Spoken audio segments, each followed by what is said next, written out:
ग्वार में आज फिर से नरमी। ग्वारगम का वायदा 10,400 रुपए तो ग्वार सीड का वायदा 5,300 रुपए के नीचे बंद। आज करीब 1.5% तक की गिरावट।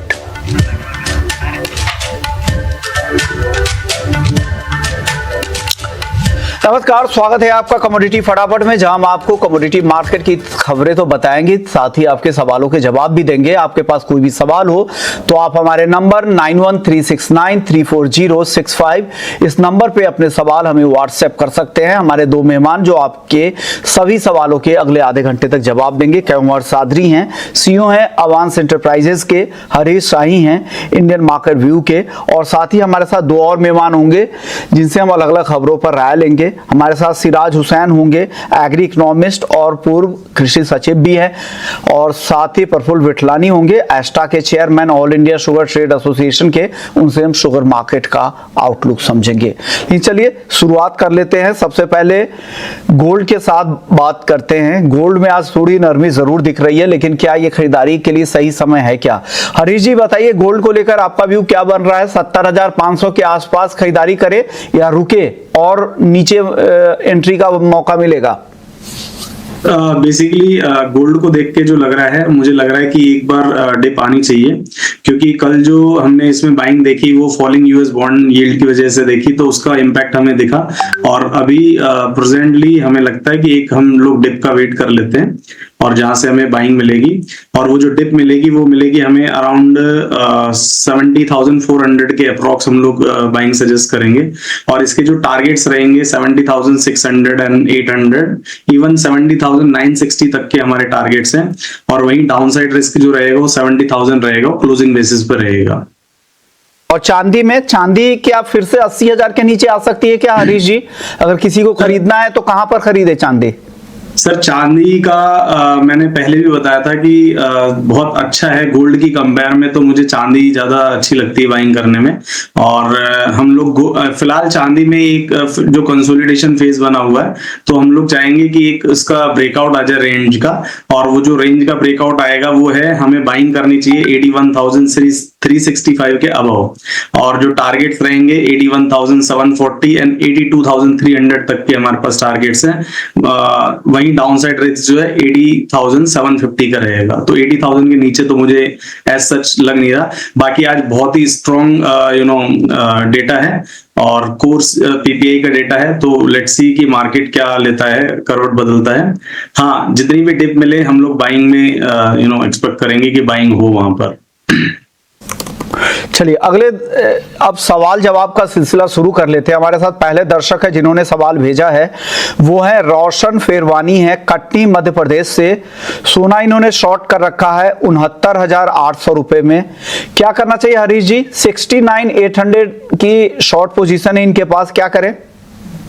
सर 69,800 की अगर इनके पास शॉर्ट पोजीशन भी, तो इनका स्ट्रिक्ट स्टॉप लॉस जो है हाईएस्ट 70,960 का होना चाहिए, बिकॉज ये एक बहुत ही क्रूशियल रेजिस्टेंस है। अगर मार्केट आज ये लेवल क्रॉस करती है तो मुझे नहीं लगता कि अभी ये नीचे आएगा शॉर्ट टर्म में, तो शॉर्ट टर्म में हमें गोल्ड में फिर बाइंग ही नजर आएगी। तो यही एक स्ट्रिक्ट एसएल फिलहाल फॉर द टाइम बिंग बन रहा है, जो इमीडिएट रेजिस्टेंस है 70,960 का। चलिए एक दर्शक है कृष्ण है, दिल्ली से, रेगुलर कॉलर है हमारे साथ। कॉपर पर ये जानना चाह रहे हैं कि कॉपर में क्या करना चाहिए। हरीश जी बताइए, कॉपर में कृष्ण को क्या करना चाहिए? सर कॉपर में जो हमारा व्यू है फिलहाल सर 785 के अराउंड चल रहा है, तो कॉपर में अभी फर्दर कंसोलिडेशन फेज हमें देखने को मिल सकता है। बाकी कॉपर में ये जो अगर ओवरऑल पीरियड अगर देखा जाए तो एक्यूमुलेशन का है, हमें यहाँ पे जो है माल इकट्ठा करना चाहिए, क्योंकि डाउनसाइड रिस्क इसका बड़ा लिमिटेड है। डाउनसाइड रिस्क इसका हमारे पास ओनली 765 का है, और फर्दर बाइंग जो हमें जो कॉपर में स्ट्रॉन्गनेस दिखेगी हमें वो 792 के अबव हमें स्ट्रॉन्गली बाइंग दिखेगा। तो हाँ, एक्यूमुलेशन के ये बहुत अच्छे लेवल्स है कॉपर में। एक्यूमुलेशन के लिए अच्छे लेवल है, आप यहाँ पर लोअर लेवल पे बाइंग यहाँ पर कर सकते हैं। बहुत ज्यादा यहाँ पे गिरावट की संभावना कम है, तेजी की संभावना ज्यादा यहाँ पर दिख रही है। अगले दर्शक हमारे साथ रमेश है, कर्नाटक से। सोने को किन स्तरों पर खरीदे या बेचे, क्या करना चाहिए? लॉन्ग या शॉर्ट पोजीशन बनानी चाहिए इनको, रमेश जी को? हरीश जी। सर जैसा हमने बताया कि गोल्ड में इनको लॉन्ग पोजीशन ही बनानी चाहिए। हाँ, अगर आपने कोई अभी फ्रेश पोजीशन नहीं बनाई है तो गाइज मैं जस्ट सजेस्ट करूंगा कि फिलहाल हमें वेट करना चाहिए, बिकॉज आज भी इंपॉर्टेंट डेटा है और कल भी इंपॉर्टेंट डेटा है। तो इन्फ्लेशन के जो डेटाज हैं वो बहुत ईयर ऑन ईयर के भी हैं। तो अगर टेक्निकली देखें तो 7960 का वेट कर लीजिए आप। अगर ये ब्रेक होता है तो आप लोग लॉन्ग पोजीशन बनाइए और डेटा भी इस बीच में आ जाएगा। तो इमीडिएटली कोई पोजीशन क्रिएट ना करें। जिनका ऑलरेडी पोजीशन है, लाइक शॉर्ट भी है, तो भी अपना स्ट्रांगली रेजिस्टेंस स्टिक, अपना जो स्टॉप लॉस स्टिक बेसिस पर मेंटेन करें। अगले दर्शक हमारे साथ अमित है नासिक से। क्रूड और नेचुरल गैस, इन दोनों में क्या करना चाहिए? हरीश जी बताइए, क्रूड और एनजी क्या राय है? वन ऑफ द फेवरेट इस वक्त जो मोमेंटम है वो एनजी का है और क्रूड का ही है। और पोजिशनली हम लोग सजेस्ट करेंगे कि जिनका भी पोजीशन नहीं है वो एनजी को एक बार देखिए कि एनजी बहुत शानदार अपना जो है मोमेंटम लेके बैठी है।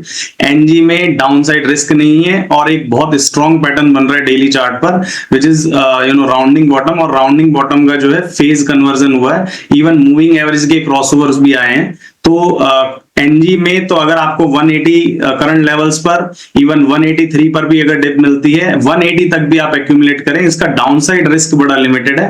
170 के बिलो आप स्ट्रिक्टली चलें। और इसके जो बड़े टारगेट है पोजिशनली वो बहुत हमारे पास है। इसमें इवन 201 का फर्स्ट हमारा इमीडिएट रेजिस्टेंस बनेगा, जो हमारा टारगेट बनेगा। सेकंड रेजिस्टेंस हमारे पास इसमें 212 एंड इवन 236 तक के इसके बड़े टारगेट्स हैं। तो डाउनसाइड रिस्क इसका लिमिटेड है, रिस्क रिवॉर्ड इसमें बहुत अच्छा बनेगा। तो फ्रेश पोजीशन क्रिएट की जा सकती है एनजी में। और वहीं पे अगर अपन बात करते हैं क्रूड ऑयल की, तो क्रूड ऑयल में भी एक्चुअली जो अच्छी पोजीशन बाइंग की थी वो थोड़ी सी मिस कर चुके हैं, क्योंकि क्रूड ने अपना बॉटम आउट बना लिया है। डबल बॉटम बनाया था क्रूड ने। और क्रूड में जो हम लोग बाइंग सजेस्ट करेंगे वो अभी एक डिप का वेट कर लेते हैं। 664030 के आसपास हम लोग सजेस्ट करेंगे बाइंग के लिए इंट्राडे के पॉइंट से। और इसके जो टारगेट्स हैं 6823 6950 के हैं। और इवन 7045 तक की भी टारगेट है। वहीं डाउनसाइड रिस्क इसका 6580 है। और क्रूड में जो ओवरऑल अगर बात करें तो क्रूड 7000 तक अप्रोक्स टेस्ट करेगा with in a few days. Crude 6823 के टारगेट के लिए खरीदारी की सलाह है। और एनजी पर ज्यादा बुलिश हरीश जी हैं। उनको लगता है कि 180 के आसपास मौका मिले तो जरूर ले। 170 का स्टॉप लॉस और पहला टारगेट 201 का है। अगर वो टारगेट अचीव होता है तो फिर 212 और 236 रुपए के टारगेट के ट्रेलिंग स्टॉप लॉस के साथ आप इसे होल्ड कर सकते हैं। अगले दर्शक हमारे साथ दिशांत चौधरी हैं जयपुर से। इनका सवाल भी क्रूड को लेकर ही है। हालांकि आपने हरीश जी बता दिया है खरीदारी की राय, लेकिन एक बार फिर से दिशांत जी के लिए बता दीजिए, क्रूड ऑयल क्या करें, खरीदें या बेचें, ये जानना चाह रहे हैं। फिलहाल हर डिप पर हमें खरीदना है। रीजन बीइंग कि एक सिमेट्रिकल ट्रायंगल की फॉर्मेशन है और वहां का जो बेसलाइन है वो वहां से बाउंस हुआ है। तो क्रूड में जितनी भी हमको डिप मिलेगी वो बाइंग के लिए बनती है। तो चलिए, बाइंग की सलाह यहां पर है। कॉल एक बार फिर से स्क्रीन पर दिखा दीजिएगा। 6823 के टारगेट के लिए यहां पर क्रूड खरीदने की सलाह हरीश जी की तरफ से है। चलिए, अब एग्री के बाद नॉन एग्री के बाद एग्री मार्केट का रुख करते हैं। एग्री मार्केट पर बात करने के लिए हमारे साथ कंवर सादरी बने हुए हैं। सबसे पहले चलिए अब बात नॉन एग्री मार्केट की वापस से कर लेते हैं। आज जिंक काफी कमजोर नजर आया। हरी जी बताइए, जिंक में क्या हो गया है? क्या जिंक और टूट सकता है? क्या करीब करीब 2% तक टूट चुका है, 255 रुपए तक भाव आ चुके हैं। आगे और कितनी गिरावट दिख रही है आपको? सर, जो चार्ट है उसमें एक बार एक शॉर्ट टर्म का टॉप बनता नजर आ चुका है कि अभी फर्दर वीकनेस इसमें लग रही है। और ऐसा लग रहा है कि जिंक अराउंड 250 248 तक का जो लेवल है वो टेस्ट करेगी। और जो नेक्स्ट जो हमें जो बाउंस मिलेगा अराउंड 247 248 से मिलना चाहिए एक बाउंस।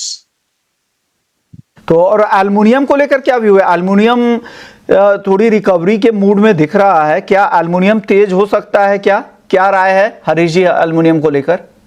सर एल्युमिनियम एक असेंडिंग ट्रायंगल पैटर्न बना रहा है 4 आवरली चार्ट पर, तो उसमें जो फिलहाल का जो है अभी रेंज बाउंड सेशन रहेगा, बट इसमें जो slow and steady move wins the race वाला हिसाब है कि अगर हमें इसमें 215 216 के ब्रेकआउट्स मिलते हैं और ठीक ठाक वॉल्यूम अपने मार्केट में दिखता है, तो उसके बाद इसमें हाँ बड़े टारगेट्स हैं। अगर 215 216 का लेवल क्रॉस होता है तो मार्केट जो है 200 इवन 22 228 तक का लेवल जो है टेस्ट कर सकती है।